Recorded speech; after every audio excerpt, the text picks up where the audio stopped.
G'day, Steve Morgan here. It is buck and bass weather on the second day of the 13Fishing Bass Pro Grand Final, and day 2 has been cancelled.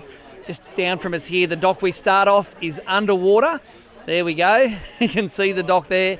The river's rising and it's actually unsafe conditions to be out on the water. So day 1's results stand, which means in the non-boater division, Beau Everleigh, grand final champion. Mate, you woke up this morning, saw the text message, and did you go, yes? Yeah, no, there was a few quiet fist pumps in the bedroom until Corey Golden came in and jumped on me and gave me a bit of man love. So, it was good. What happens at home stays at home, mate. You had a great day yesterday. We were fishing within sight of each other. Yep. And not only were you toweling up the other boat, which was us, you were toweling up your boater in the front, Brad Wixon, catching a string of big bass. I want to know how you did it. It was at the reef. The birds were working hard on those little jelly prawns, and as you know, once that tide comes, it just pushes them up, and it's a feeding frenzy for everything that's there. It's bass, it's bream, it's flathead.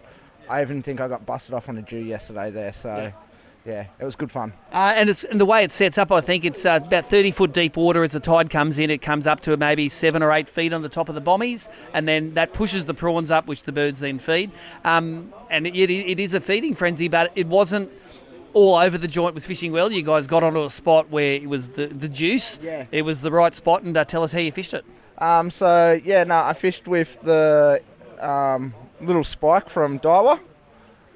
Just paired up with the Hyper and a Stratic 2,500. I really like that rod. I've probably had that rod now for 3 years. Just at pre-fish, I busted the tip off and I was like, I'm not going to buy a new one. It's got too much mojo. I'm just going to keep using it until I break it.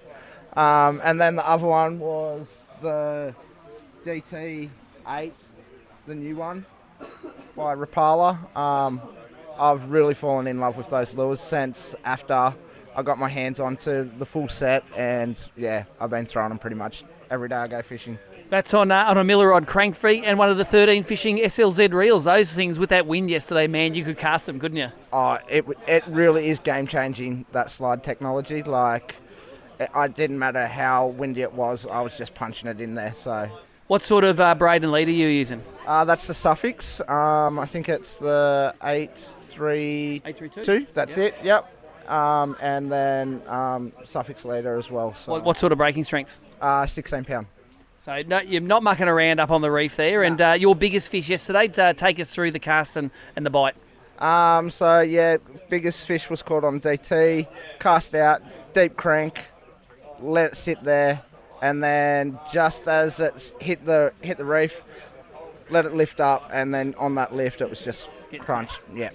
So, it was good fun. Great to use the sponsor's product, the sponsor's reel, sponsor's lure. I'm sure Timmy and the guys up there are going to be happy that they've accounted for a non-boater champion. Here he is, your non-boater champion 2022, Beau Everleigh from Grafton, keeping it home. Thanks, mate.